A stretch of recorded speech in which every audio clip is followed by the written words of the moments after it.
ആനവണ്ടിയിൽ ഒരു സൗജന്യ യാത്ര. ഇത് ഏതെങ്കിലും ഒരു ടൂറിസ്റ്റ് ഏജൻസിയുടെ ടാഗ്ലൈൻ പരസ്യമാണെന്ന് കരുതരുത്. ഇലക്ഷന് മുമ്പ് കോൺഗ്രസ് പ്രഖ്യാപിച്ച കോൺഗ്രസിന്റെ പ്രഖ്യാപനങ്ങൾ ഒന്നാണ്. അങ്ങനെ സ്ത്രീകൾക്ക് ആനവണ്ടിയിൽ സൗജന്യ യാത്ര നടപ്പിലാക്കാൻ പോകുന്നു. കേരളത്തിന് പുറത്ത് ഇതുവരെ 8 സംസ്ഥാനങ്ങളിലാണ് സൗജന്യ യാത്ര നടപ്പിലാക്കിയത്. ഓരോ സംസ്ഥാനത്തും ഇത്തരത്തിൽ സ്ത്രീകൾക്ക് സൗജന്യ യാത്ര അവരുടെ പൊതു സംവിധാനത്തിൽ നടപ്പിലാക്കിയപ്പോൾ വലിയ നഷ്ടം സഹിക്കേണ്ടി വന്നിട്ടുണ്ട്. അവരുടെ പൊതുഗതാഗതത്തിന് സർക്കാർ ബഡ്ജറ്റിൽ നിന്ന് പണം അനുവദിക്കേണ്ടി വന്നിട്ടുണ്ട്. എങ്ങനെ ആനവണ്ടിയിൽ സൗജന്യ യാത്ര നടപ്പിലാക്കാനാകും? എന്തൊക്കെയാണ് പ്രതിസന്ധി? റിസർച്ചിൽ നിന്ന് വിനയ് ഉണ്ണി തയ്യാറാക്കിയ സമഗ്രമായ റിപ്പോർട്ടിലേക്കാണ് ആനവണ്ടിയിൽ ആദ്യം എന്തൊക്കെ.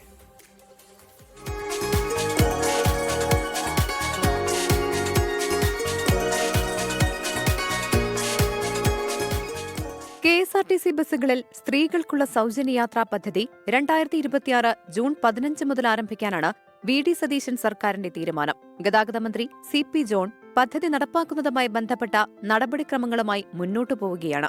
KSRTCയുടെ എല്ലാ ബസ്സുകളിലും സൗജന്യയാത്ര നൽകിയാൽ പ്രതിമാസം 112 കോടി രൂപയുടെ നഷ്ടം വരുമെന്ന് KSRTC ഗതാഗത സെക്രട്ടറിക്ക് റിപ്പോർട്ട് നൽകിയിരുന്നു. എന്നാൽ പദ്ധതി സർക്കാർ നേരിട്ട് നടപ്പിലാക്കുന്നതിനാൽ KSRTC ജീവനക്കാരുടെ ശമ്പളത്തെയോ പെൻഷനെയോ ഇത് ബാധിക്കില്ല എന്നാണ് ഗതാഗത മന്ത്രി CP ജോൺ ഉറപ്പു നൽകുന്നത്. ജീവനക്കാരുടെ ശമ്പളവും പെൻഷനുമായിട്ട് ഈ യാത്രയ്ക്ക് യാതൊരു സാമ്പത്തികമായ ബന്ധവും ഇല്ല. അത് ഗവൺമെന്റിന്റെ പ്രോഗ്രാം KSRTC കൂടെ നടപ്പാക്കുന്നത്. ആശങ്ക വേണ്ട, 1-ാം തീയതി ശമ്പളം കിട്ടും, പെൻഷൻ കിട്ടും. അതേസമയം വനിതകൾക്ക് സൗജന്യ ബസ് യാത്രയുള്ളത് ഇന്ത്യയിലെ 8 സംസ്ഥാനങ്ങളിലാണ്. ഡൽഹിയാണ് പദ്ധതി നടപ്പിലാക്കുന്നതിൽ മറ്റ് സംസ്ഥാനങ്ങൾക്ക് മാതൃക. ഡൽഹിക്ക് പുറമെ കർണാടക, തെലങ്കാന, തമിഴ്നാട്, ആന്ധ്രാപ്രദേശ്, പഞ്ചാബ്, ജമ്മു കാശ്മീർ സംസ്ഥാനങ്ങളിൽ പദ്ധതി ഇതിനോടകം നടപ്പിലാക്കിയിട്ടുണ്ട്. വരുന്ന ജൂൺ 1 മുതൽ പശ്ചിമബംഗാളിലും പദ്ധതി നടപ്പിലാക്കാനിരിക്കുകയാണ്.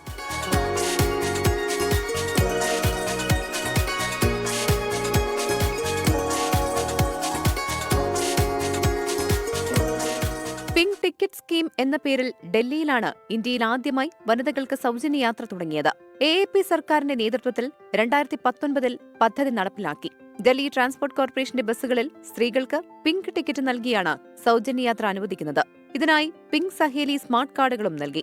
ഡൽഹി ട്രാൻസ്പോർട്ട് കോർപ്പറേഷന് ഉണ്ടാകുന്ന നഷ്ടം നികത്താൻ ഡൽഹി സർക്കാർ ബജറ്റിൽ ഓരോ വർഷവും 340 കോടിയിലധികം രൂപ വകയിരുത്തുന്നുണ്ട്. കർണാടകയിൽ ശക്തി പദ്ധതി എന്ന പേരിൽ 2023 ജൂണിലാണ് കോൺഗ്രസ് സർക്കാർ വനിതകൾക്കുള്ള സൗജന്യ ബസ് യാത്രാ പദ്ധതി ആരംഭിച്ചത്. കർണാടകയിലെ സ്ഥിരതാമസക്കാരായ സ്ത്രീകൾക്ക് അവിടുത്തെ കർണാടക RTCയുടെയും BMTCയുടെയും എല്ലാ AC ഇതര ബസ്സുകളിലും സൗജന്യമായി യാത്ര ചെയ്യാം. സ്ത്രീകൾക്ക് പുറമെ പൊതുവിദ്യാലയങ്ങളിൽ പഠിക്കുന്ന വിദ്യാർത്ഥികൾക്കും കർണാടക സർക്കാർ സൗജന്യ യാത്രാ സൗകര്യം അവതരിപ്പിച്ചിരുന്നു.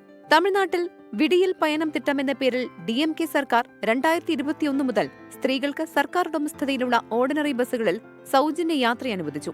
സീറോ ഫെയർ ടിക്കറ്റുകൾ വഴിയാണ് ഇവിടെ ഈ ആനുകൂല്യം നൽകുന്നത്. അതായത് ടിക്കറ്റ് നൽകും, പകരം പണം നൽകേണ്ടതില്ല. പിങ്ക് നിറം നൽകിയ പ്രത്യേക ഓർഡിനറി ബസ്സുകളിൽ മാത്രമാണ് സൗജന്യ യാത്ര അനുവദിക്കുന്നത്. ഓരോ വർഷവും ഏകദേശം 4000 കോടി രൂപയാണ് പദ്ധതിക്കായി തമിഴ്നാട് സർക്കാർ ബജറ്റിൽ മാറ്റിവച്ചിരിക്കുന്നത്.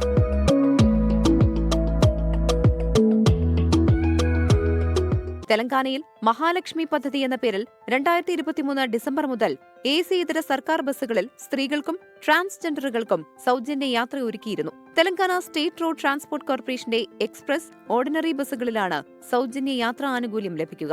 വർഷം ഏകദേശം 3866 കോടി രൂപ സർക്കാർ സബ്സിഡിയായി ട്രാൻസ്പോർട്ട് കമ്പനിക്ക് നൽകുന്നുണ്ട്. ആന്ധ്രാപ്രദേശിൽ സ്ത്രീശക്തി പദ്ധതി എന്ന പേരിൽ 2025 ഓഗസ്റ്റിലാണ് TDP സർക്കാർ വനിതകൾക്കുള്ള സൗജന്യ യാത്രാ പദ്ധതി ആരംഭിച്ചത്. ആന്ധ്രയിലെ സ്ഥിരതാമസക്കാരായ സ്ത്രീകൾക്ക് APSRTC ബസ്സുകളിൽ തിരിച്ചറിയൽ കാർഡ് കാണിച്ച് സൗജന്യമായി യാത്ര ചെയ്യാം. തിരിച്ചറിയൽ കാർഡ് കാണിച്ചാൽ സീറോ ഫെയർ ടിക്കറ്റ് ആയിരിക്കും നൽകുക.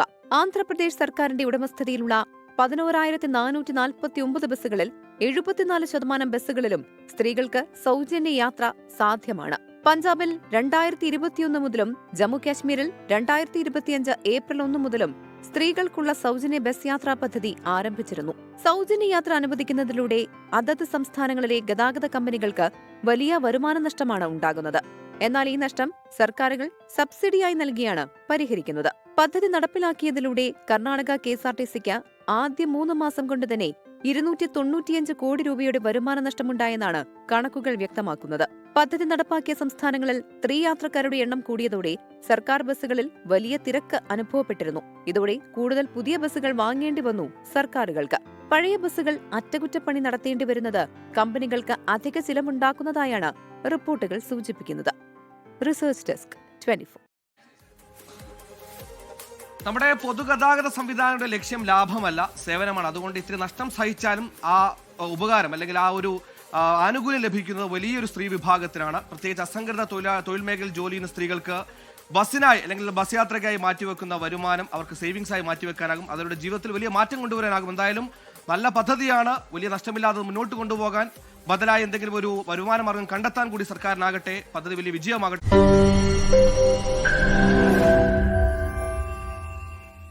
ലോകത്തെവിടെയായാലും ഏത് സമയത്തും 24 വാർത്തകളും ഓഗ്മെന്റഡ് റിയാലിറ്റി പാക്കേജുകളും എക്സ്പ്ലെയിനറുകളും വിശദമായി കാണാൻ ഞങ്ങളുടെ യൂട്യൂബ് ചാനൽ നിങ്ങൾക്ക് സബ്സ്ക്രൈബ് ചെയ്യാം.